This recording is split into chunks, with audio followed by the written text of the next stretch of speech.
And Arion 3, it is a best jobs in college football day. We're going to rank the best jobs because we removed the title. We rescinded the title of best job in college football from the University of Kentucky on Friday when we were talking to our friend Nick Roush. Now, that one we sort of bestowed jokingly. That's the best job in terms of you get paid like $8.5 million and nobody expects you to win the SEC. But now the pressure is too great, and so it's not the best job anymore. But we're actually going to do the real best jobs, the ones that put you in the best situation to win a national title, to have sustained long-term success. It's been, over the past, Ari, 15, 20 years, it's been about the same list of schools. I think this is, Ari, I know you and I did a best jobs by conference on the old show back at the Athletic. We haven't done this in the NIL era, though. And it's difficult and more subjective now. Like in the past, it used to be, budget, geographical footprint, conference, expectations done. Like you could have done this list in the past with a grading rubric and just done it automatically. And I've had this idea, and I think we should do it this offseason at some point. I've had this idea for the last 5 years, and I've pitched it like 10 times. We've never done it. Like we need to have like annual, maybe like we'll shoot for June 1st of like every year Andy and Ari release program rankings. It's not off-season team rankings. It's not off-season, projections of who's going to make the playoff the following year. It's which programs are the best based on recruiting. Are the healthiest. NIL, I like that. Based on recent success. And like that's like, who's the best program in college football right now? And I think that like, if you would have asked a year ago, everybody on earth would have said Georgia. It probably still is Georgia, but is there discussion about that now? I don't know. This stuff changes fluidly, but like, I think that's the number one thing of like, every year we know who the champion of the actual season is, but at the same time, accumulating championships and conference championships and wins and recruiting ranking finishes is all about the accumulation of data that helps you get to a point where people view you as the premier program. Alabama has been on the mountaintop for almost a decade under Nick Saban, where everybody just universally agrees that they're untouchable and they're the best. Georgia temporarily took that throne. Ohio State won the championship. They've been up and down over the years. I don't know how I would do it. Well, Ohio State's been up and down in the top 3. In the top 5. That's what I mean. Yeah, I don't mean like down at 11. But I'm saying like now, like if you want to make a case that Ohio State is the best program in college football right now, I think you can make that case. With the way that they're recruiting, their NIL is all on the same page now. But NIL has changed the math on this. Like, how willing are you to spend? What's your capability of spending? And obviously, it may change again when the House settlement gets approved, and all the schools can then kick in millions of dollars. Like, because you also too, like the old stuff still kind of matters, right? Like the geography still matters. The administrative buy-in will matter in terms of how they allocate funds. Your history matters in terms of, no matter how you change the rules of the sport, you can't change the pedigree that is Alabama football, right? Like they are what they are, and that is always going to be or Notre Dame or Ohio State So like there's a lot to do there and a lot to consider, and it changes very rapidly year over year in terms of the program rankings. But this best jobs discussion, I think, changes every year and also has changed dramatically since the last time we did it. And we're going to release our lists later in the show. We're going to argue. We're going to talk it through. You're going to get mad. Some of you are going to be happy, but it's really, really subjective. And it's like in the past, I feel like you could have just done a grading system. It was it was definitely a lot easier. I think there would be some legitimate arguments. And there's one program that I had farther down than anybody else pre-NIL era. Yeah. And I'm gonna bring up probably into the top 3. And maybe a hint here to you guys to, tease a little bit of what you're talking about.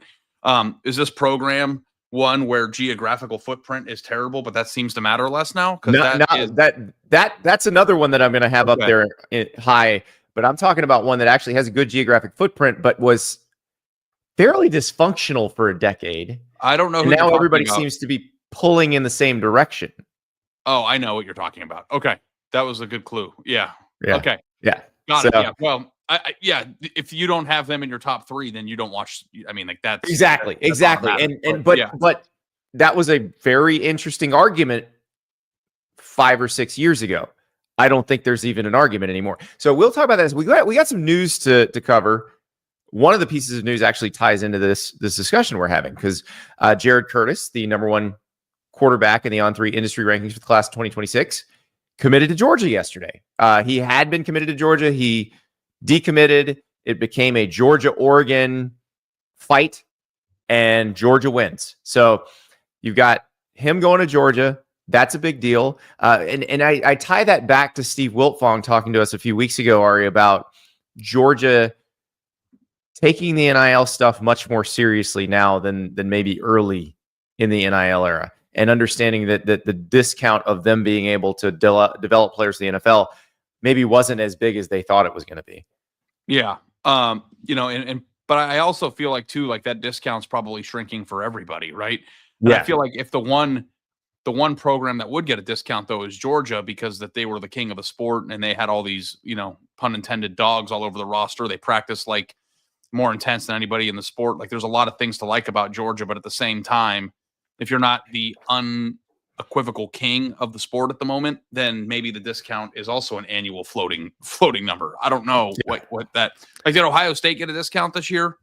Like that's another discussion we've never had before, but like are discounts always in flux? I'd say Ohio State should, as long as Brian Hartline is there, should get a discount for receivers, but I don't know that it works in the other positions. It actually may just be position group by position group, more than just going to this program. So we got that piece of news. Another piece of news: the Big 12 extends Commissioner Brett Yormark for 3 years. Apparently, the Minnesota Timberwolves were sniffing around Yormark, and the Big 12 locks him down for another 3 years. He's done a really good job there because by the time he got there, Oklahoma and Texas were already leaving. Like he knew what he was going to be dealing with. And I do feel like he's put them in a position to be as strong as they possibly can be going forward. I agree with you. I think that he's been very savvy from a business perspective. And I think at times people have hired people who are business savvy, and then that's not good enough because then you're not, 100% keyed in on what's best for college football or your conference. And then it kind of blows back in your face. Like, I think he's made very savvy moves. And I actually wrote a story today that you read this morning, Andy, about quarterbacks and like how this is the year of the quarterback. Big 12 has so many good experienced QBs. So many good quarterbacks. And I feel like at the very least, whoever put that photo in the B-roll cut my head out of it. And I don't appreciate it, River. I was in that picture. They seem to be situated, at least from an entertainment standpoint, like the Big 12. I don't know if this is an illusion because the Big 12 is still involved in an automatic bid scenario, or if it's just more fun. But the Big 12 their games are as fun. It's more fun because it's the only league. It's the deepest league relative to everybody else. It's the most competitive league where you have the most teams every year that come in capable of winning the conference title. Everybody's kind of similar. Mm-hmm. And I feel like this year, if we were to handicap the Big 12, there's probably 7 teams that we'd say have a chance to win. And then we'll probably accidentally leave out 2 or 3 that will have a chance. Because last year we wouldn't have said Arizona State and they ended up winning the league. Yeah. 100% with you. I love watching it and I love the intrigue of it. I feel like the one thing that's missing is the intrigue of which team can actually win the title, because I don't think there's any teams in the league that can win the national championship. But at the same time, Arizona State almost beat a team that was a possession away from playing for the national title last year. So in the playoff, and a team that used to be in that conference. So it's I think it's healthy. I don't know what it'll be like once the new playoff system looks like, once they're no longer getting an equal share of the pie as their counterparts in the other power conferences. I do think that the most important thing for every conference, at least in the past, before this all blew up, was having tentpole programs that you knew were going to be good and competitive on the national scale in every season. And the Big 12 had 2 with Oklahoma and Texas, and this is before realignment. The Pac-12 had, USC, Oregon, and Washington. The Big 10 they have SEC, and the ACC had those schools. They don't have one of those. And I think that there's a constant intrigue too of which team could be that. You have teams now that have some money that are in okay geographical recruiting footprints that might be able to employ that both in recruiting and in the NIL space. But it's still from pound for pound entertainment factor. There were some BYU games on Friday nights last year that, we went, because like Friday night, I don't know about you, but like Friday night's my date night. We go out on dates, we get a little drinky, we do a little dinner, and then we come home, and then it's like, okay, babe. And then watch the Big 12. And then watch the Big 12. What was the BYU game on Friday night last year? We came back from a double date with a couple, and the dude just stayed over at the house, and we watched the rest of it, and BYU won.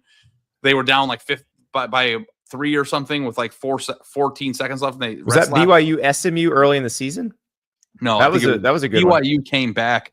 They were losing to somebody, and they came back and won in the last 15 seconds on like a slant route that went all the way. I don't know if you remember that. Oh, was it Utah? Or Utah was a very controversial. That was a Saturday night game. I'll find Utah it. game. I'll find it. That was his most entertaining. Oh, it was Oklahoma State. River's right. It's Oklahoma State. Right. Yep. That's right. Yeah. We enjoy it. So anyway, that's the Big 12 has a certain romantic piece to me in terms of every spread's 3.5. The game's entertaining. And by the way, they also go off the rails a lot. Like, I don't know. Like, does the Big 12 have the highest off the rails factor of like games that just go crazy? I think the so. ACC does too, a pretty high rate. But I just like the Big 12 because I really have no idea going into most games what's going to happen. And I think that there's fun in that. Yeah. Speaking of fun, more news. Very newsy Tuesday morning. Clemson and Notre Dame have announced a 12-year scheduling agreement. So they're going to be scheduled deep into the 2030s. This one starts in 2027. And this will count as one of the 5 required ACC games for Notre Dame every year. The other thing is the ACC has changed the way they pay out.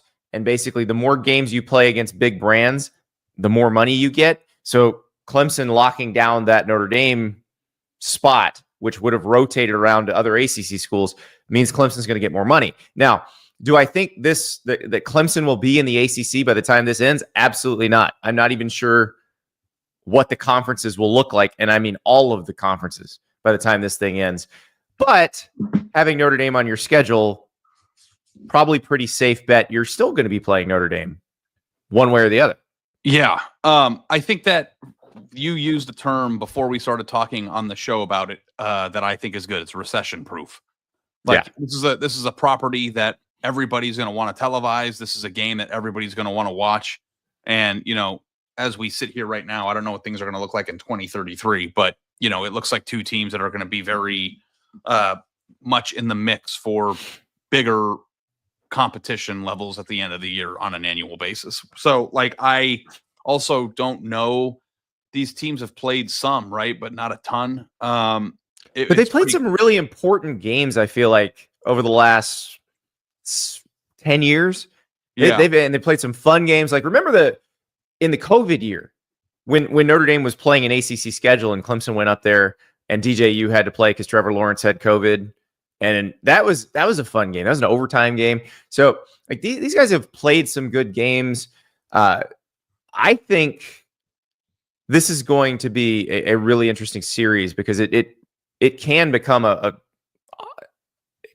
every year rivalry. Like if it becomes, let's say they have in this series 6 or 7 of those games go down to the wire and are awesome, we might just demand they keep doing it. But the other thing that's interesting about this is, so I've seen a lot of people ask what happens to the SEC ACC rivalry games, the in-state rivalry games, if the SEC were to go to 9 conference games. Would it endanger Clemson, South Carolina, or Florida State, or Georgia Tech, or Louisville, Kentucky? I'm told it won't. And so what's interesting about this is Clemson is not going to be opting out of the South Carolina game. Clemson and South Carolina are going to keep playing. So this is in addition to this. So this is the anti what Matt Rule said. Oh, it doesn't matter if we play big non-conference games. Clemson's like, no. Let's play some big games. Andy, there's so much here to unpack. I want to start with this one thing because I want to get back to that last point because my first thought was this is the antithesis of being afraid to schedule big-time opponents, and I think both of these teams will probably be better off doing it in the playoff discussions moving forward as a result of having that benchmark game on their schedule. But the thing that I've always thought about and I wanted to discuss with you, and this is the perfect opportunity, is, we seem desperate in college football. I don't know if desperate's the right word, but we seem eager to want to try to, establish or create new non-geographical rivalries, because a lot of them have fallen to the wayside a little bit in the past. The Texas A&M Texas one's been revived a little bit, but like we also lost Bedlam, like with the conference realignments and all the things that happen. Like the biggest rivalries that you have in the sport, Andy, are all predicated on geography. And as we are de-emphasizing geography into the future, I'm wondering, can you have rivals that are on opposite coasts? And what do you think? But Notre Dame has historically been able to have rivals all over the country. And it's interesting because Notre Dame has historically also been the most nationally recruiting program in college football. And because I feel like a lot of geographical rivalries are not just built on Saturdays in the fall. They're also built on head-to-head butting and recruiting a lot. Like when Ohio State and Clemson were, going back and forth in the late 2000 teens. Is that how you say it? The late teens of the 2000s? I think the teens, yeah. They also were like running into each other and recruiting a ton and trying to go after this. And that was as close to even when Ohio State was. Oh, remember the Jackson Carman recruitment? Yeah, right. Like when all Clemson goes and gets a big offensive lineman from Ohio, like it was huge. In fact, I was the guy who asked Jackson Carman the question, who said that Urban Meyer was old and was going to retire soon. Remember that? Fun fact: I'm the one who had to ask Dabo the follow up because I was in Clemson that day. So tag teaming. That's right. The recruiting aspect of that really ramped it up, though, because Clemson came in and successfully took a 5-star prospect out of Ohio, which I think had only been done once, one other time in the 10 years previous. And they were beating them on the field, and then Ohio State beat them again or beat them for the first time in 2019 in the playoff with Justin Fields. And then that was the last time they've played. But I feel like if Ohio State and Clemson played annually and you started off with what we saw in the playoff, that would have been jet fuel to a rivalry. But now we lost it because they don't play anymore. And they both won evenly or close to evenly, and that was it. What do you think has to happen in order to create a real rivalry now moving forward and not relying on just keep playing each other? Like Florida and Tennessee were not rivals within the SEC until the SEC went 2 divisions and they had to play every year. And at the time, they happened to be the 2 best teams in the SEC.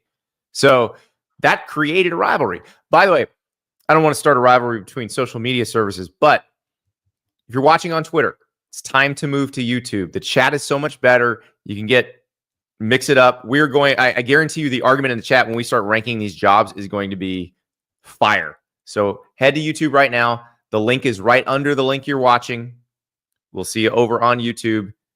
Join us in the chat because there's a lot to discuss.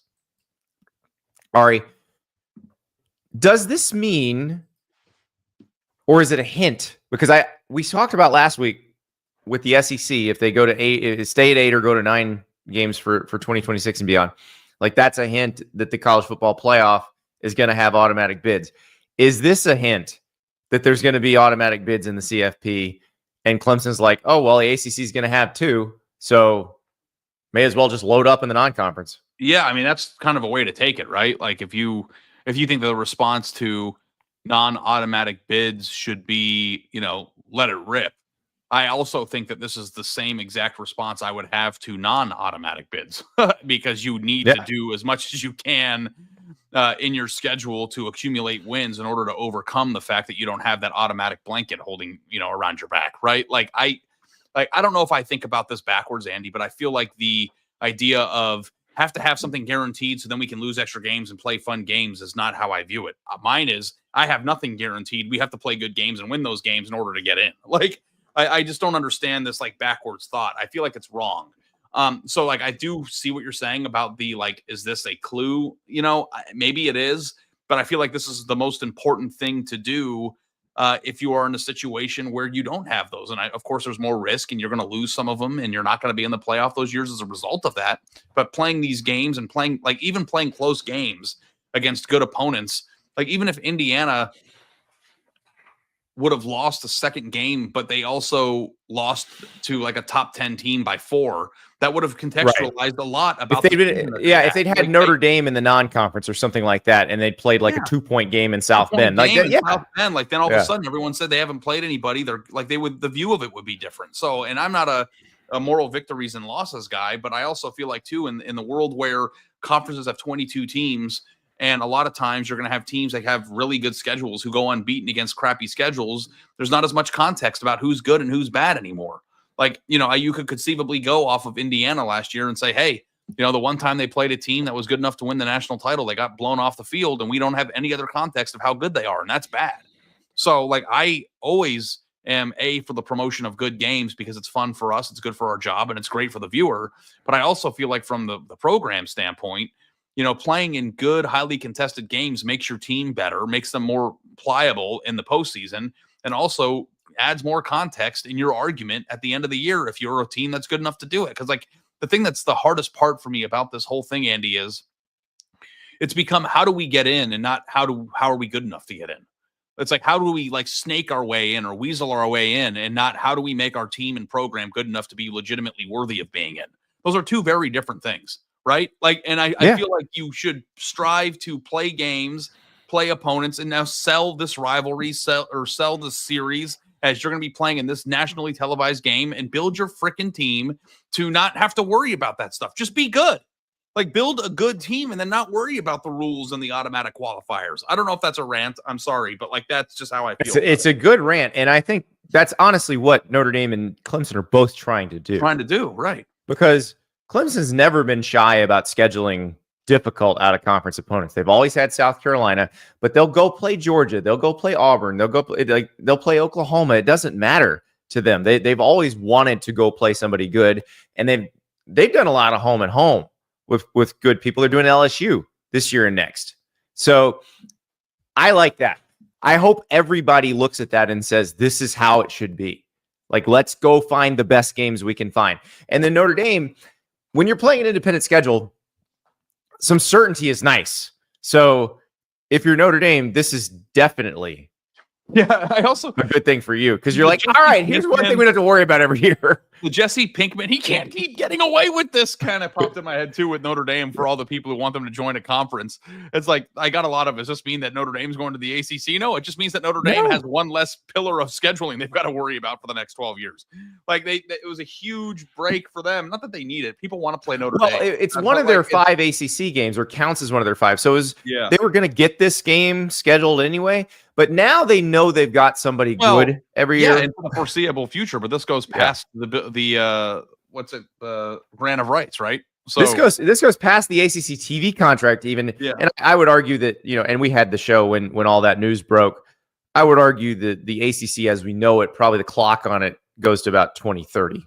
So we'll see what happens going forward. But like I said, if you're Clemson, you're looking at this like, it doesn't matter what conference we're in or what the alignment is, if it's even conferences at all. We're probably going to play Notre Dame anyway. So awesome. Let's go. Yeah. So do you want to come up with fake ones now that if we could be the czar and create our own 12-year series between two teams who you would pick? Yeah, absolutely. I'll tell you the one I want.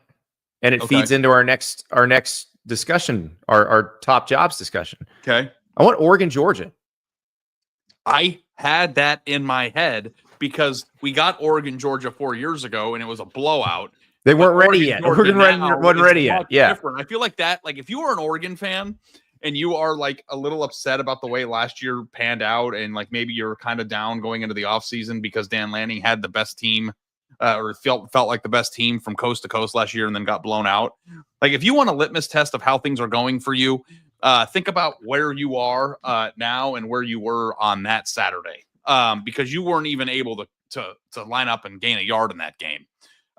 You've come a long way, and I understand that your last game was also a blowout to a mega team, but like that also isn't sustainable. So I feel like you are in a much better position.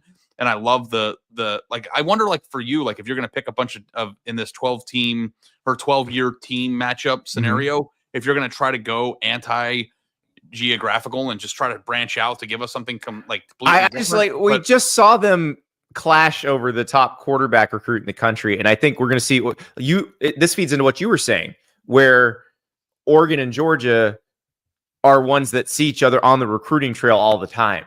And that adds fire to the rivalry. So I like that. let's see, what else would I really like? I would like Florida USC. That would be fun. That would be what a color matchup. Just a great color matchup too. Just like coast to coast. You got a Florida team and a California team, teams that don't play very often, teams that should be for the next 12 years pretty interesting, ups and downs, but that would be fun. You know which one also stuck out to me, which would maybe create a regional rivalry that'll get River all perked up. What about if Ohio State and Tennessee played every year? That would be good. That'd be pretty cool. I was going to say Ohio State and Texas. Ohio State and Texas we've seen in the early 2000s, but that's what I'm saying. I thought those were really good. We're seeing it again this year and then the return game. So I like those. I'm trying to think, like, who would Michigan or Penn State, like, who would you like to see them match up against in the non-conference? Yeah, like Michigan, Oklahoma this year would be fun every year. That would be fun. Different. Well, if we're going to give a nod to history, and I know Oklahoma has scheduled these guys quite a bit over the next few years. Oklahoma, Nebraska, I would like that to be a long-term annual rivalry because that was the rivalry in the Big Eight. I'm going off the rails here, though. I'm doing different stuff. What about Penn State, Miami in the chat? That's obviously that's a great one. I love Penn State, Miami. Yeah. Which one I would love? Penn State, A&M. Yes. I'm just going off the rails here. Like, there's no reason for it other than Penn State and A&M seem to be structurally similar. They're in different geographical footprints. Both are in power, big-time conferences, big stadiums, fans that get super excited at the beginning of the year. You never quite know what they're going to be, but they're always pretty good. I think like that would be a great series. I like it. Oh, man. All right, let's put a pin in this because I want to think of a few more of these, and maybe on tomorrow's show we'll throw a few more out there. Yeah, but we got to talk about the best jobs because we got to thinking on Friday after Nick Roush told us about Mark Stoops' situation at Kentucky. We're like, okay, we are going to rescind the best job in America title from Kentucky, and obviously we say that tongue in cheek because it's basically you get paid a ton of money and you're not expected to win the SEC. We want to do the best jobs in America, period. The ones that, you have a chance to win the national title. You have a chance to win multiple national titles. You have the best chance for long-term success. And I'll be honest, I didn't start thinking about this until 2015. And I went on Feinbaum one day in 2015 when I was working at Sports Illustrated. And this was going into Mark Richt's final season at Georgia. And I said, Georgia's the best job in the country. They should be winning national titles regularly. That they're not is a problem. And if Mark Richt doesn't get it turned around, they're going to have to make some hard choices. And people went nuts, not at the insinuation that Mark Richt needed to turn things around, but at the insinuation that Georgia was the best job in the country. Because they're like, how can you say that? Alabama is clearly the best job in the country. And I'm like, no, Nick Saban is clearly the best coach in the country. But if you ask Nick Saban, he'll tell you that Georgia's the best job in the country. Like, that's who I got the idea from. Yes, the Alabama aspect of this is the trickiest part, Andy, because they have been so good for so long, and historically speaking, they are one of the most decorated programs in the entire country. But is Alabama the job the thing, or has it been a product of amazing coaches like that? It's a little bit of both because obviously Bear Bryant, Nick Saban, and that builds on it. Like that build it into a So like, but it's a legitimate question, and it's also why Nick Saban in his post-retirement has been adamant about trying to make rules in college football that will bring it back to closer to what it used to be, because that helps Alabama. Like the new system does not help Alabama. Okay, so I mean, I'm gonna. How do you want to do this? I've got my list here. So do you want me to? Just I've got mine, and I will say something that happened yesterday helped crystallize how I did 1 and 2. I knew which programs were going to be 1 and 2. I wasn't sure what order I was going to put them in. Interesting. Okay. Why don't you go ahead? Because you're freaking me out a little bit. Okay. I'm keeping Georgia at number 1. I was not sure if I was going to do that.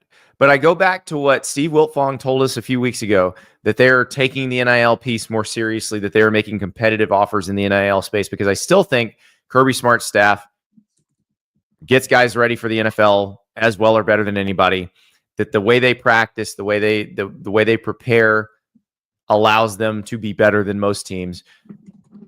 They're still in the best geographic area to get recruits. And I don't care what you say or how much money you have, like being able to drive home still matters to some people. Mm-hmm. So I'm gonna leave Georgia at number 1. I was tempted to knock them down 1 because of the NIL piece of it. But if they're going to be as competitive in the NIL space as everyone else, I'm going to leave them at number 1.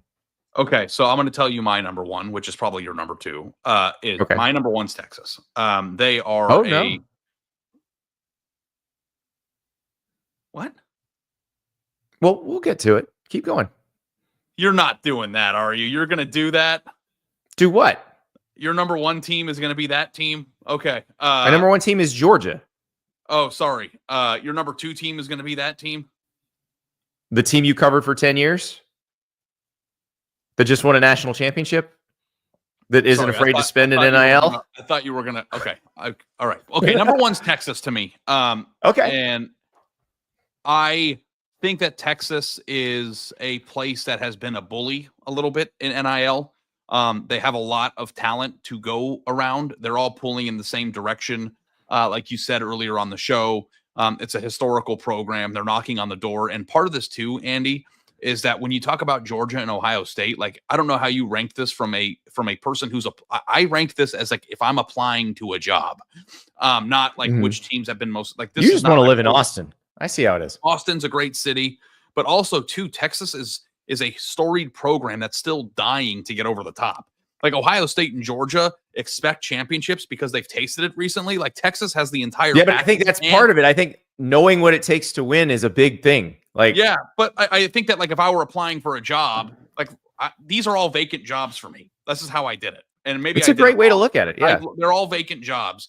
I would die to go to Texas because the chance to be the person who wins a modern day championship for the first time since Vince Young at a place that gives you all the tools to do it, a very storied place, a very easy place to recruit, and a place that's got a Brinks truck to back up on a front lawn.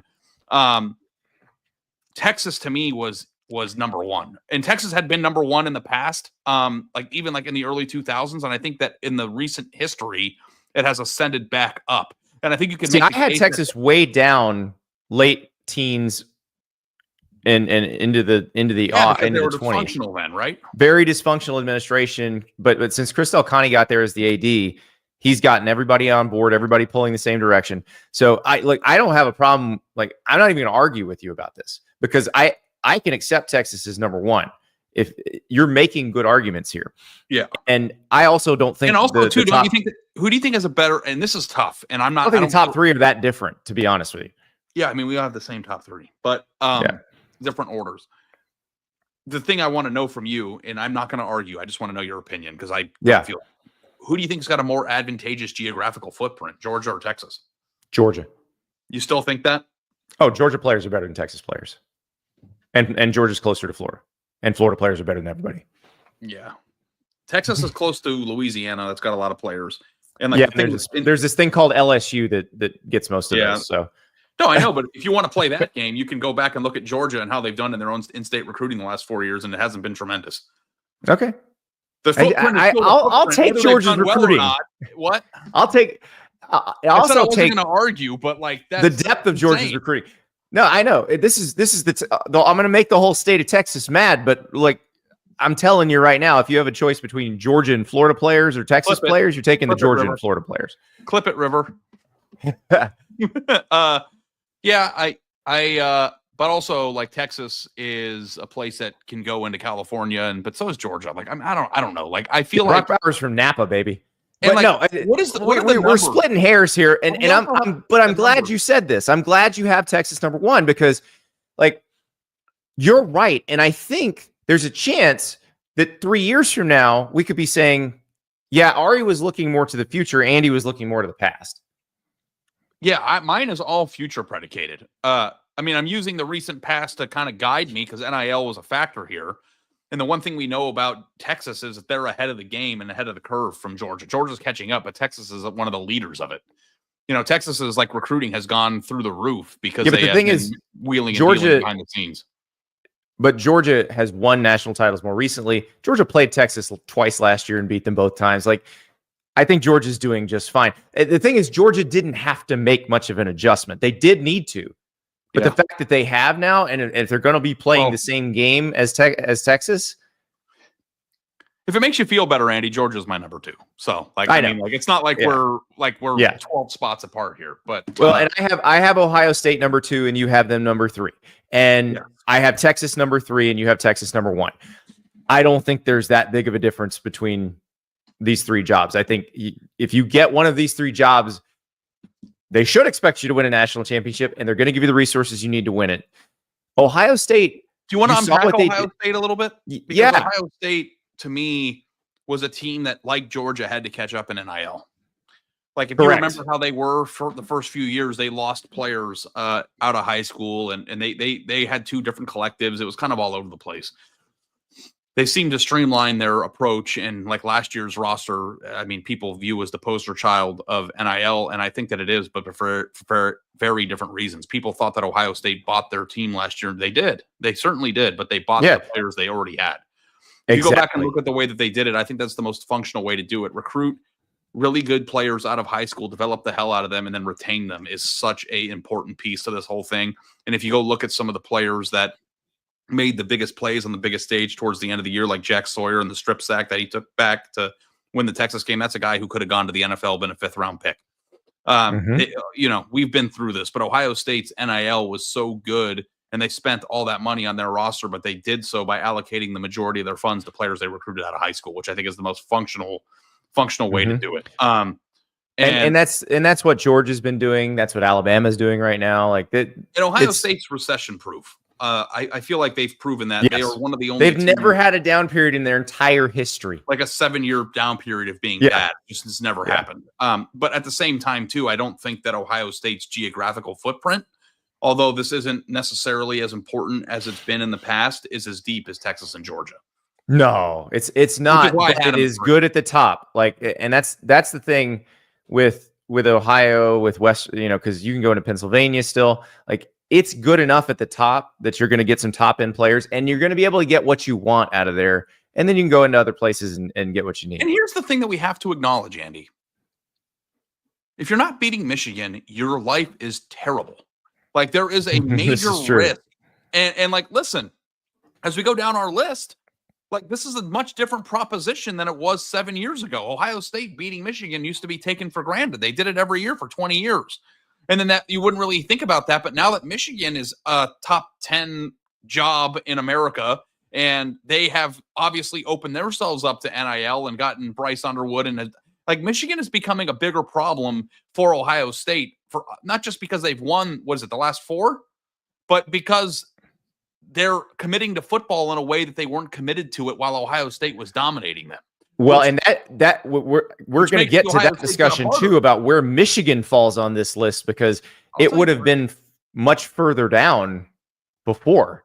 Okay, but not now. So let's keep going. All right, I love this. This is like this. What's your number 4? What's your number 4? Pod, Oregon. Me too. Okay, Oregon. And this would not have been a top 5 on either of our lists 5 years ago.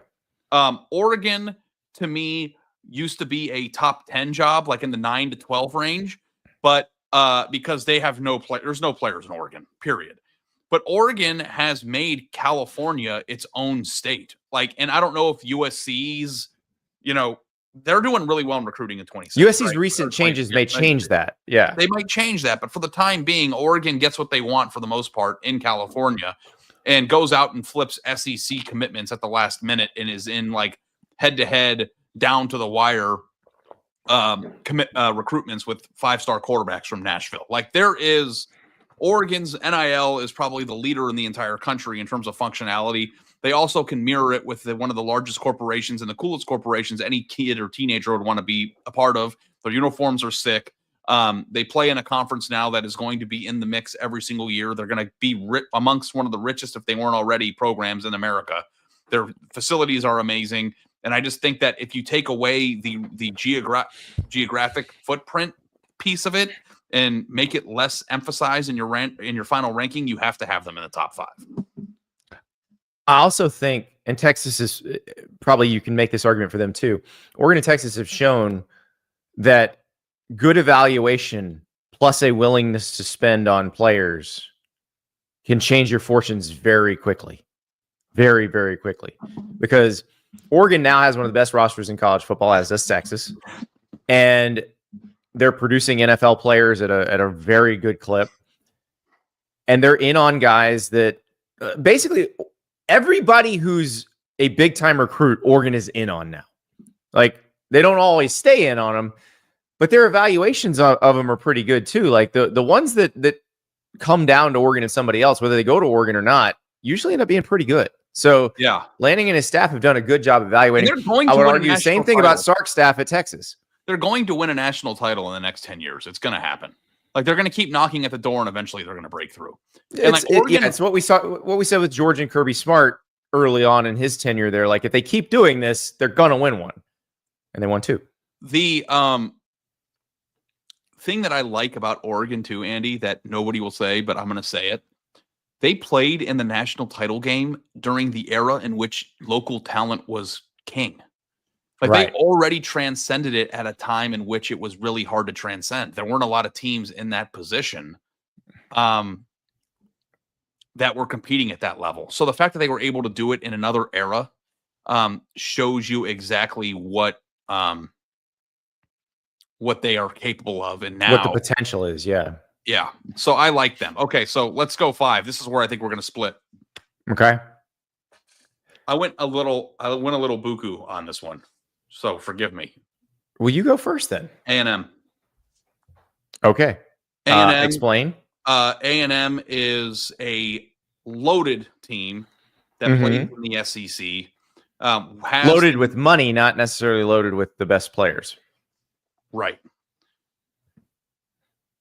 This is an open job, Andy. When Jimbo Fisher got fired last year, or whenever that happened, was it been 2 years now? God, we're getting old.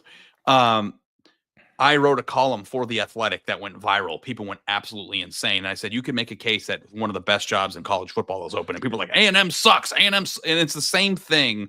Does being cursed matter? Like, apparently it doesn't matter to you. You're the guy who'd buy the old creepy mansion and then get chased out the first night. I don't believe in ghosts. You're cursed. I don't believe in ghosts. They're cursed. Until I see them win something, they're cursed. No, see, that's the deal. Like, I actually think the right coach there, and also too, Andy, this is the richest program that can get the best players that has the lowest expectations. Which, as a person taking a job, they have low expectations for 5 minutes. The second they win something, the expectations are national championship. Well, their expectation or their hope is to win a national championship, and they're one of the 10, 15 programs in college football that actually has that as a ceiling. And like, I think like it's crazy because there's another team in the SEC that certainly needs to be higher on this list, and I'm assuming might be in your top 5. That might not be in mine, and they might be in a town in Louisiana that people are going crazy on. You mean one that actually has won 3 national titles this century with 3 different coaches? Yeah, that one. Okay. I love the A&M job. Like, I don't know if this is just me, but like, I feel like, you know how I have like kind of an ego, like, and people hate it. Like, I'm an arrogant asshole sometimes. Like, the most romantic thing to me and attractive thing about being a coach in college football is legacy and building something that you can. Oh, you want the statue. You want the statue. You don't want to be one of 6 statues. You want to be the statue. I feel like I want to be the statue. Like, and I think that you have a place that has money, will compensate the hell out of you, has the resources in NIL to get good players, has a unique and tradition-rich place, has a national championship ceiling, and doesn't have a person to make a statue of. Like, it's attractive as hell to me. And like, I know like the curse or whatever bullshit I mean, I don't know. I think that the right coach has a chance and does have a national championship ceiling there. You have a chance to make a lot of money and to be beloved in a way that you will not be, battling in the record books with. Like, you go to Alabama, you go to, Georgia or LSU, like all these places where like their last 4 coaches have won it. Like you're just the next cog in a machine. Like I would want to build it with my hands. I want to be malleable. And like, that's my thought process. You don't have to agree with it, but I think it's a rational. No. Yeah. And look, it makes perfect sense. Everything about A&M makes perfect sense. Tons of money, giant stadium, great location. I always have to have a problem weird is they're one, cursed. You know how I am. I always have to have a weird one in there. Like Cursed. And people will call them clickbait. That's how I feel. That's how I feel. I know it's how you feel. And like I am taking my number the curse 6 into account. 5. Yeah, I'm taking the curse into account. My number 5 is LSU because you could win a national championship there. That's previous 3 coaches did. Because my number 6 is LSU, but I wanted to go first because I knew you were going to be LSU, and I wanted to like make it interesting.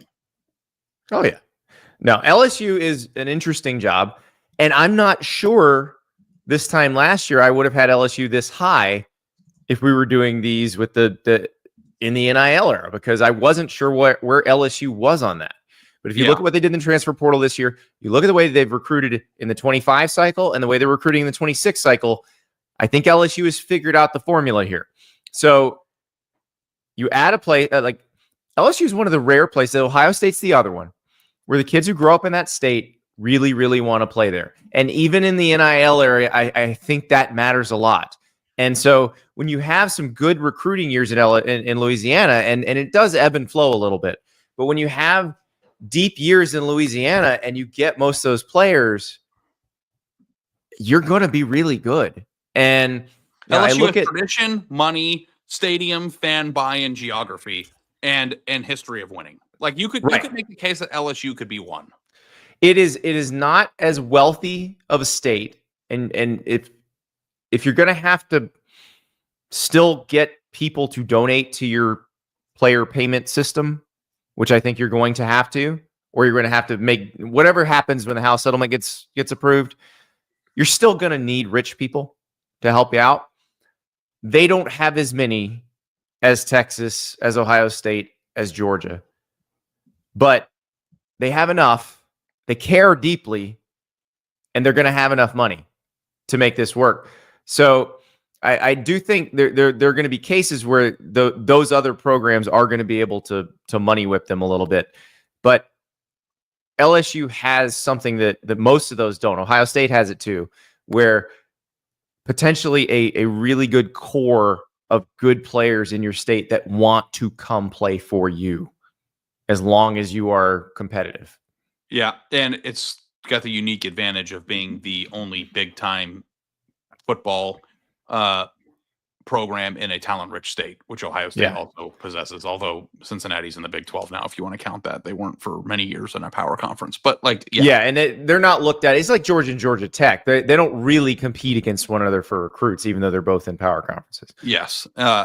So then you have to go Alabama at 7 because, what are you going to do? Drop 10? I don't know. I have Alabama 7 because I think that a lot of it has been propped up by the greatest coach of all time, but a lot of it, the history, the uniform, the stadium, I don't know. The NIL. They care so deeply. Like the fact that people care so much about University of Alabama football, and the school's always going to pull in the same direction, and they're always going to do, try to have the best program possible. I agree with you. Now, I don't have them 7 though, because we haven't done my number 6. Oh,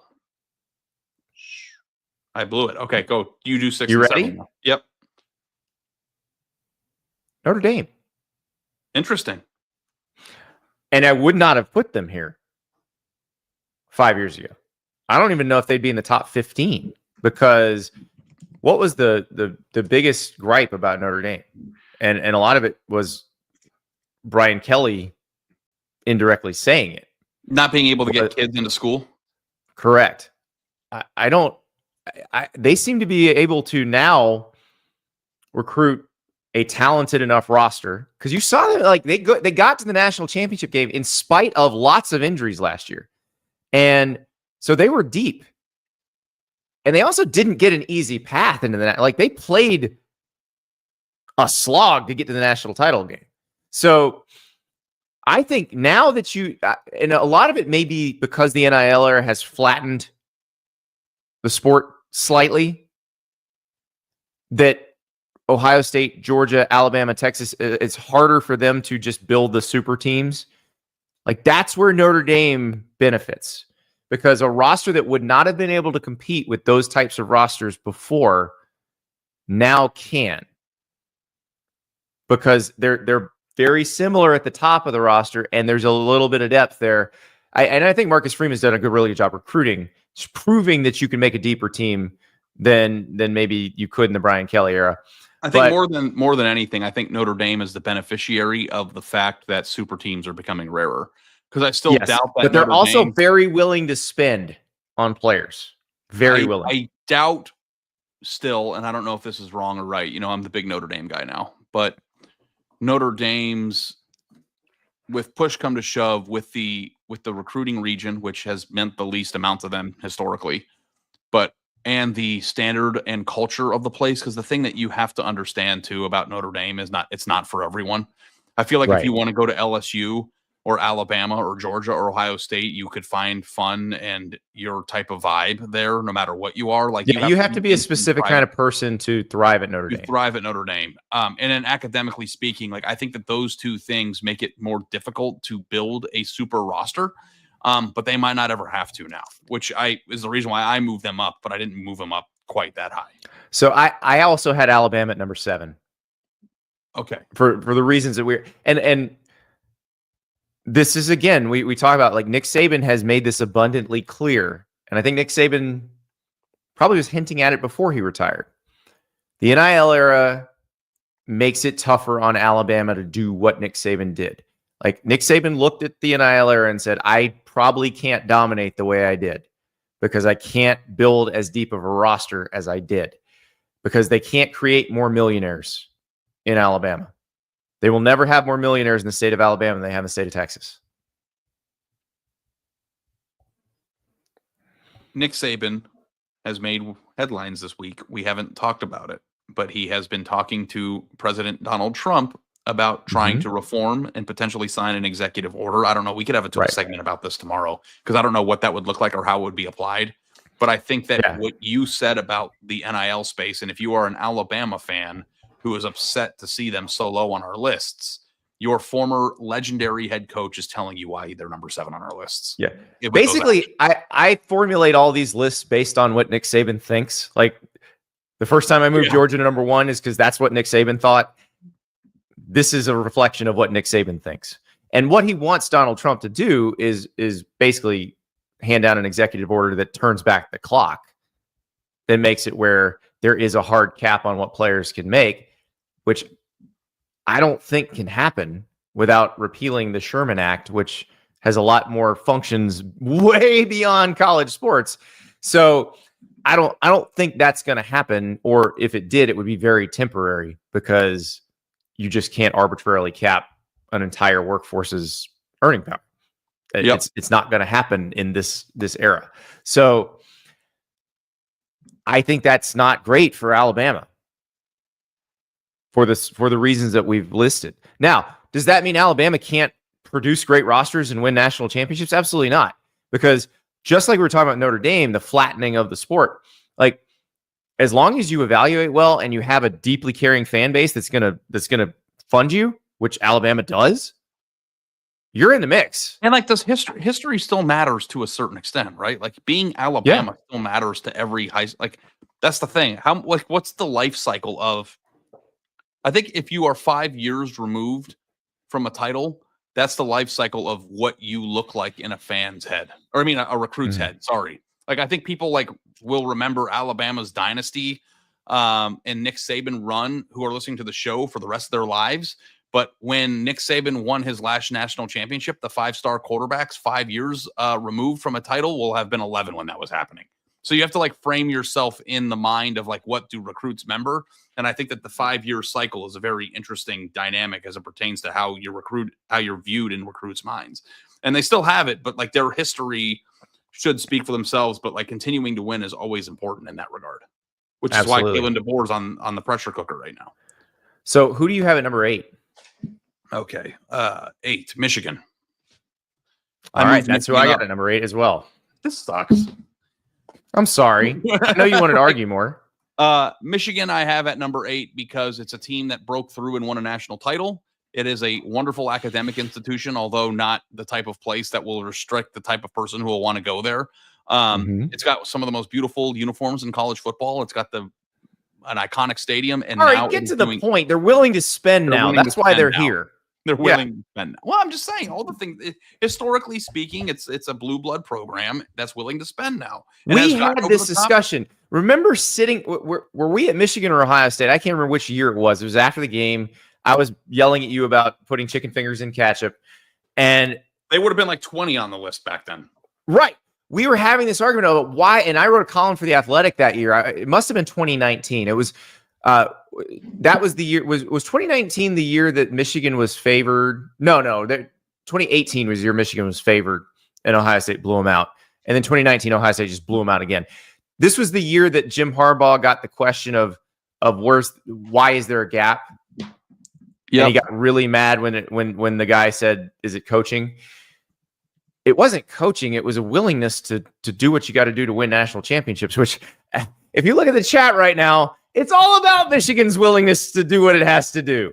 It's basically Ohio State fans calling Michigan cheaters and Michigan fans saying no. So it was late November 2019 was when you yelled at me about the chicken fingers, right? That's okay. This was the same argument, and you and I were in agreement about Michigan at that point. Like, they need to treat football the same way Ohio State treats football, or they will never. And as a university, do you remember that night or the night before we went out drinking with Nick Baumgardner, who was the Michigan beat writer at the time, now was like a NFL draft guru in Detroit. And I drank like 12 Bud Lights, and I was like screaming. I was not there. I was at another game the night before. So, I was screaming at him in the bar of like why Michigan standards weren't higher, why they were okay with losing to Ohio State. And if you like look at the headline from the game, I sent it to River. I'm going to give him a minute to put it up, but it bothered me. And I used to like get called a Michigan hater all the time because like I would be like, why are you guys okay with this? Like, I thought that Jim Harbaugh should have been fired after year 5. Yeah. This was not an uncommon opinion. This was, we've lost Ari, by the way. He's frozen on the screen. It's amazing. Like, I love this look on his face. But this was how we felt and how everybody felt. And it felt like Michigan didn't care as much about winning at football as Ohio State did. I don't think that was really in dispute. And what you saw after that is, if you're asking an Ohio State fan, oh, Michigan started cheating. Well, nah, that probably isn't what really did it. Michigan started taking it very seriously. Jim Harbaugh revamped his staff, got rid of a lot of older people on the staff that were kind of from a different era, brought in a bunch of new people. They recruited much more aggressively than they did before. You can argue whatever you want about the Connor Stallion stuff. That's fine. I don't really care at this point. We've talked that to death. But now you get into the Sharon Moore era at Michigan, and look at what they did last offseason. Look at the Bryce Underwood situation. They could not complete a forward pass. They had one of the worst passing offenses in college football. There was a kid in Belleville, Michigan, who was the number 1 quarterback recruit in the country, who was going to go to LSU, and they put together a Godfather offer to get him. So that should tell you what you need to know, that Michigan is willing to spend the money. The willingness to spend the money on players, it's the same reason I have Texas moved up. It's the same reason Ari has Texas at number 1. It's the same reason I kept Georgia at number 1. It's the same reason I have Notre Dame in the top 10 when I wouldn't have pre-NIL era. It's the same reason Oregon's in the top 5.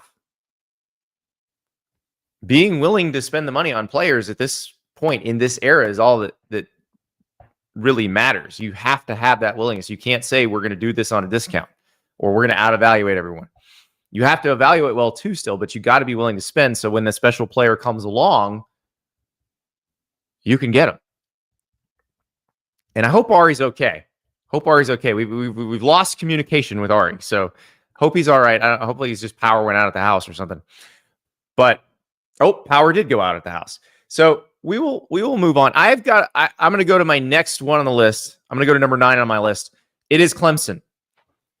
And this is the first time conference affiliation comes into it, especially in the era of maybe multiple automatic bids per conference. Clemson in an ACC, and I realize that this may not last for very long. This system may not last that long. It may only be a 3 or 4 year period.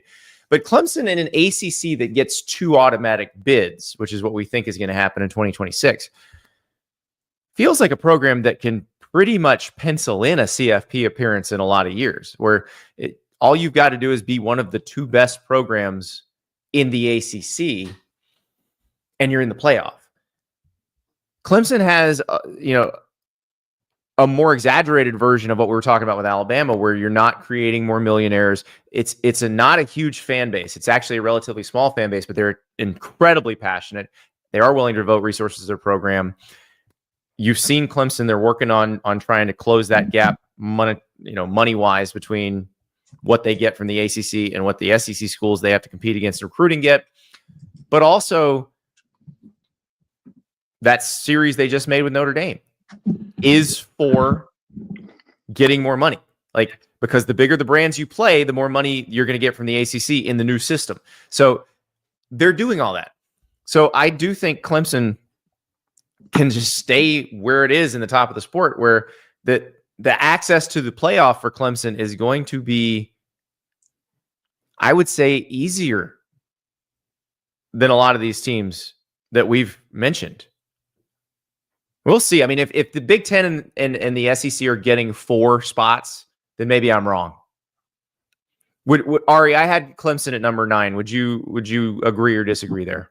I don't have them at number 9. Sorry, Notre Dame's my number 9 team. Okay. By the way, not only did my power go out, there was a loud noise. So it was did my generator or something just bust? I don't know what happened. Well, we've had that happen at our house before, where basically somebody crashed into a transformer quarter mile away, and the whole block went out. So popped in the house, and I'm a little bit nervous about it. I think it's a good news that the power came back on 4 seconds later. But I don't know that that's necessarily something in your house. That may be something down the line. So okay, I hope so, because I don't have the stamina or the ability to do any of this stuff. Okay, yeah, so anyway, to put a bow on the Michigan stuff, did he put the graphic up of the story I wrote that day? He did. We were talking about how Michigan at that point didn't feel like you, and you said that how Urban Meyer killed the game. My story the same day was about how Michigan doesn't care as much as Ohio State about football. And I would say that it's abundantly clear now that they do, but they weren't acting like it back then. Yeah. Okay. Well, anyway, we are on the same. So we put a bow on that. Notre Dame's my 9 for all of the same reasons that you had. Clemson at 9, I think makes sense. I am still kind of on guard for what they I don't know. I'm still skeptical for Dabo's plan. I think it might work, but we'll see. Yes. Yeah, we'll find out. So who do you have at number 10? Willie T asked, does Ari always say stamina? Yes, I do. It's a flaw of mine. Andy makes fun of me for all the time. Stamina. Do you also say supposedly? No. That's the one that drives me insane. This is the word I can't say for whatever reason, and I cannot spell restaurant, which is hilarious because it's my favorite thing to do in the entire world. My daughter, when she was learning to speak, pronounced it restaurant. And we still say, are we going to go to a restaurant or eat at home? That honestly sounds a lot like the way the word is spelled, so I don't blame her for that. It's a very dysfunctionally spelled word. Yeah. So my number 9 is Notre Dame. Do you want to go to your 10 now, or have you? Yeah, you go. Yeah, I'm gonna go with my 10, and this is one that I also probably would not have put here, but I think they are now. They're now there, and it was a case of administrative not caring as much about football as they probably should, and now they do. And that's Penn State. Yeah, interesting. I struggle with Penn State because Penn State is in this general area My number 10 was Oklahoma, though. Also a good one. The reason why is Oklahoma is a storied program, a place that has had very few downturns the way that Ohio State did. Like, I feel like they're like even Ohio State light in the sense that they haven't had like 5-year periods of being bad. I know we're kind of in the midst of one right now where it feels like things aren't going to be better. But like, if I know one thing about Oklahoma, it's that it will always be good. So but Penn State also too at this point is kind of breaking through at a time in which Oklahoma is declining. And I think you have to take what's happened in the recent past with a little bit more measured, meaning. Yeah, look, you could put Penn State in the SEC right now and they'd be fine. Like, yeah, Penn State's roster is loaded. So, but I feel like with the sport changing, both in NIL and in the playoff and in the conference alignment piece of it, like I wonder if Oklahoma is going to have a harder time avoiding downturn seasons now that they play in a conference where the 7th best team can beat anybody like that. Like that's the thing that like kind of blows my mind. This is where I wonder where we're going to test history here, because historically Oklahoma has always been good. They have had a couple. They had the late 90s downturn, but really have not had many downturns. Ohio State's never had a downturn. Oklahoma's really only had the one. So, but I wonder if Oklahoma hasn't had a downturn because they've had advantageous schedules for a long time. Like, but that's where we test history here. Exactly. Blows my mind because Texas had downturns in the same conference, and they were just and they're my number 1 team on this list. So maybe that's wrong. In the Big 12 could have been downturn city because we've seen other historic teams and programs have those in that conference. But Penn State I think is a good choice there. Penn State would probably. I just did 10. I did 10 too, but.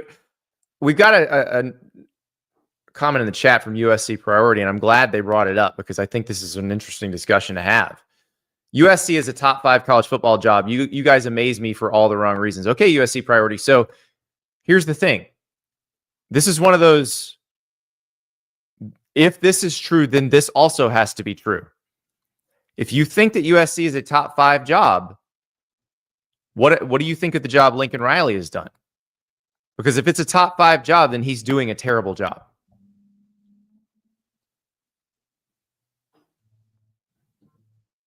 And you know how I feel about it. I don't think USC is that easy of a job. I think it's hard. This is, and I had the same thing about Texas for a long time, and I had the same thing about Florida, where everybody thinks it's such an easy job because of where you are. But history says it's been a few good coaches that have really succeeded there. But not everybody can do it. Like, yeah, the reason LSU stays on these lists is because everybody can do it there. Everybody can be good there. With USC, and I don't know if this is going to be offensive to some, but I don't think that USC has fan support that you find in the SEC. Like, I think that their fans are fickle for a lot of them. Like, I don't think that the base. Like, I mean, I know like what the numbers for like their posts are and stuff, and like if they're not doing well, their fans are checked out. Like, I don't think that and Oregon is a more similar fan base to what you see in the rest of the Big Ten and the SEC. Except the Lakers aren't. Yeah, the Lakers aren't 10 minutes away. And the Rams. Yeah. I don't know. LA's got beaches. I don't know if I'm not saying they're bad people. And I know that there are diehard USC fans that are plugged in, like USC Priority year round, right? Like he's here talking about it on May 6th.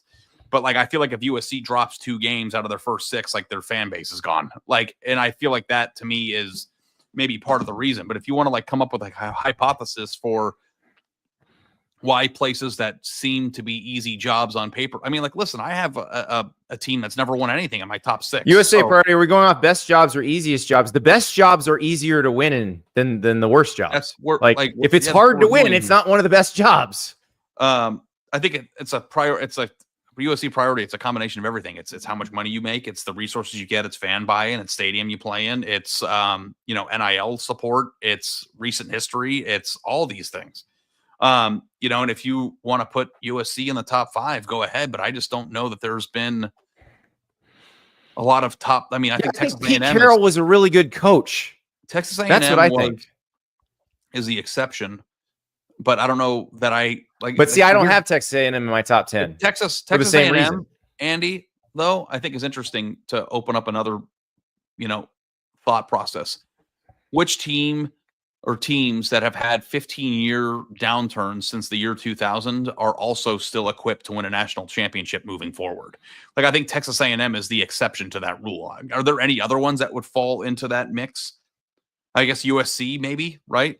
I mean, USC's in that conversation of like teams that haven't really been nationally relevant for a long time, who have a ceiling of national title. And I don't know if USC's ceiling is national title right now.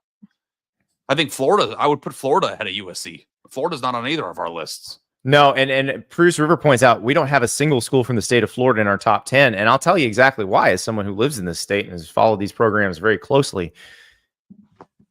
Them competing against one another is part of the problem. Like, yeah.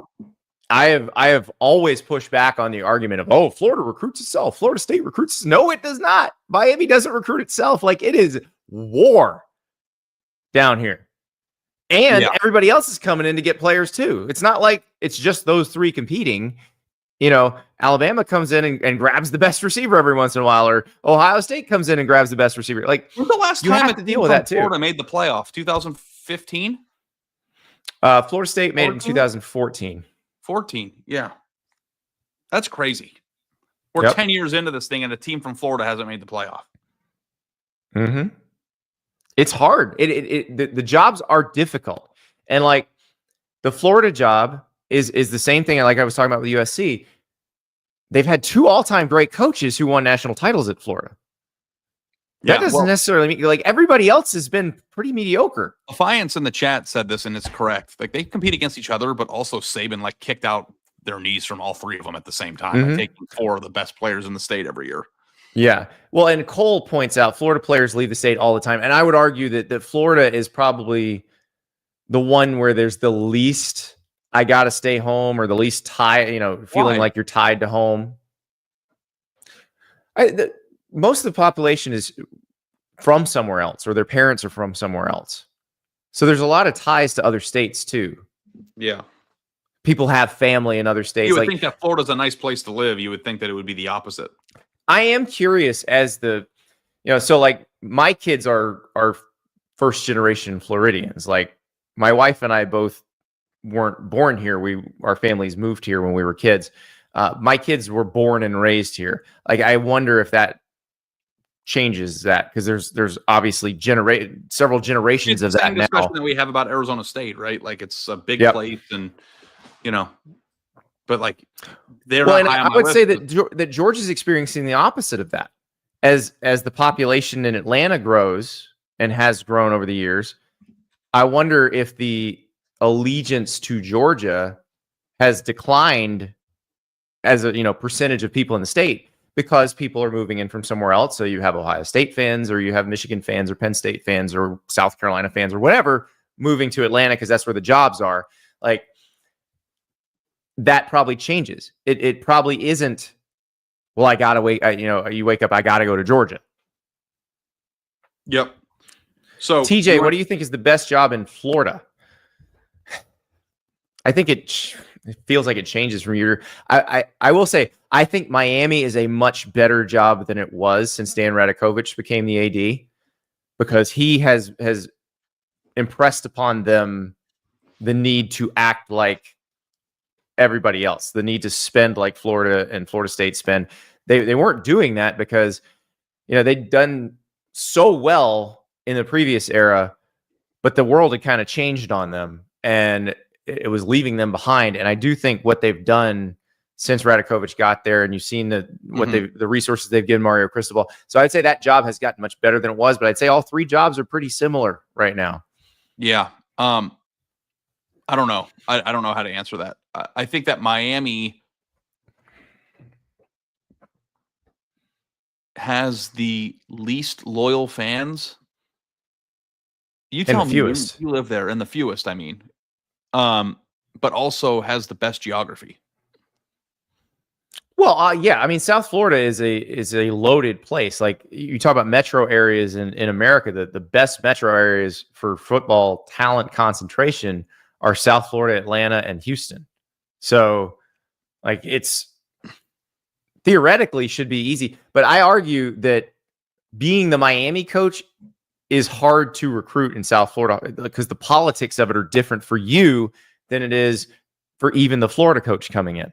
Like the politics that Mario Cristobal has to deal with in South Florida are much more difficult because if he doesn't offer some kid when the kid's a freshman, then you didn't show love and you're not recruiting the area so I'm going to go elsewhere just to spite you. Or if you offer the kid as a freshman, you can't, and the kid doesn't develop, you can't pull the offer. So it's a tough one. Yeah. It's not an easy place. And like the thing that I think is that I marvel about with Miami, Andy, is that every single person who has taken the Miami job has the same exact plan, and the plan never works. Like it's been 20 years of keep Miami kids build in a Miami. fence. Yeah. Build a fence around our own area. And it's like, okay, well, maybe you got to do something different because it's just that's not working. And every time Miami hires a coach, they act like, we're going to do this. And it's just Mario. I think Mario has made demonstrable improvements in the talent level. Yeah. And so we'll see if they break through during a time in which Miami has been able to upgrade its roster heavily in the portal. Like, it's not just because they're dominating Miami recruiting; they're doing it in a way that wasn't available to Miami as readily as it is now too. Like he's in a different spot. Well, I know people are going to disagree with this. I think this has been a really fun discussion. And here's what I will tell you, Ari. I'm looking at our top 10s and I'm thinking about what schools might be in 11 through 20. Mm-hmm. I think the sports flatten maybe more than we thought. So here are teams that I would consider for 11 to 20. Ready? Florida, Florida State, Penn State, Tennessee, Auburn. Wisconsin. I would have Texas A&M in that group. Maybe Ole Miss a little bit higher than they would have been in the past. I don't know where you do Nebraska, South Carolina. USC. I think USC belongs in this bunch. Situation. Michigan State, I think, is interesting now that they're going to have a new AD. Arkansas, Washington. Like there's a teams in there that I would put in the second tier there that you would have to maneuver. But there is. I think like Tennessee definitely probably has to show up somewhere in the top 15 at this point. Yeah, they're not, and Auburn too. And like we've talked about Auburn as a potential playoff team this year. Like I think at this point, because before I would have said you have to be in the top 5 of these to win the national title. I think at this point you can be in the top 15. Yeah. Maybe top 20. If you do it right, if you have the right mix of players and you cycle up to a veteran team, like in the 12-team playoff era, I think if you're in the top 15 of this, there are teams in your preseason top 25 that I think would be interesting in like job rankings. Texas Tech and SMU come to mind, being in Texas with all the money that they have. BYU's interesting for various reasons. Arizona State. What do you do with Arizona State? Because like Kenny Dillingham's not even making $5 million yet, right? Or did he? Yeah. So, there's because we have to also take salary into account, right? Like Ole Miss is certainly a team that I think, Ole Miss will pay you. Well, we also have to do our tongue-in-cheek one. We'll have to figure out what that is. We're running out of time because we gotta get out of here so JD can get on the air. Okay. But we do later in the week, and maybe somebody will ask us that for the mailbag on Thursday. We do need to figure out what the new Kentucky is. Yeah.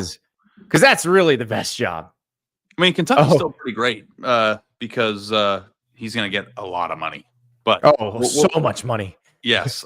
Trying to think of like places with low expectations that pay a ton but give you some good resources. I had a nomination from Justin, who's in the chat often and corresponds with us on Twitter a lot.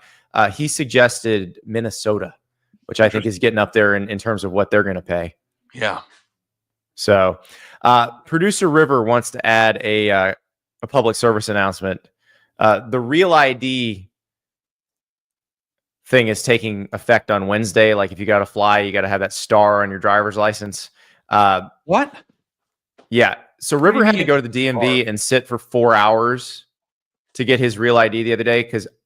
I don't know why, because if you know the history of this, River was 6 years old when this law passed. They have been phasing it in for 20 years.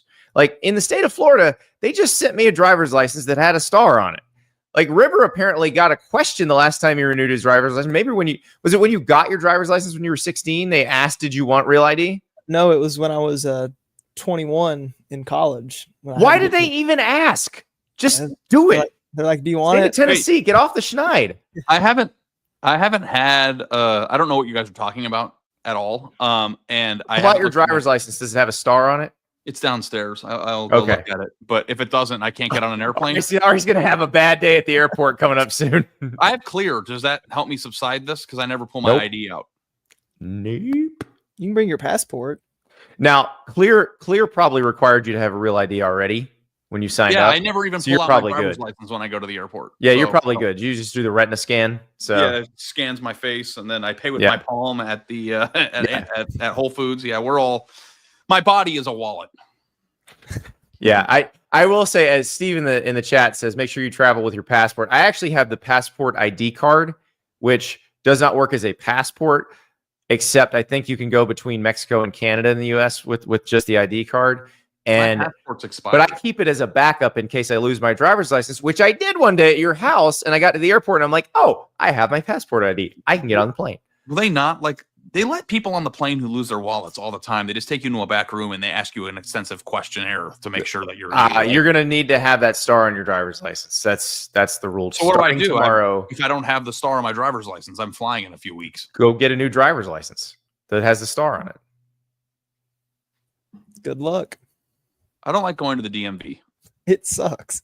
It's awful. I think you're probably fine. I think Tennessee's the only state where they actually ask the question. They're like, why would you ask that question? Everybody needs it. Just put the freaking star on it. Like, it's not complicated. I'm going to go look right now. I don't know. And why did you say no, River? Because I think they were going to charge me at the time, and I was turning 21 that weekend, and I'd rather use the money for. They're going to charge like $5. They said like $25.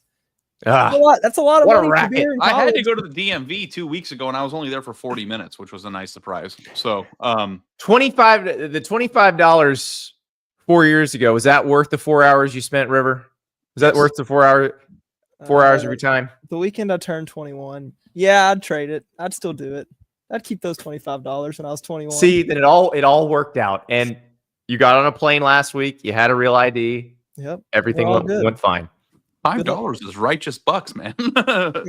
Gnarly. Hey, the night I met my wife, ladies' night at Market Street Pub in Gainesville, Florida, May 25th, 2000. The cover was $5. I had 40 in my checking account at the time, so that $5 was a pretty big investment. That's I was a year and a half old. Let's go. Stop. All right.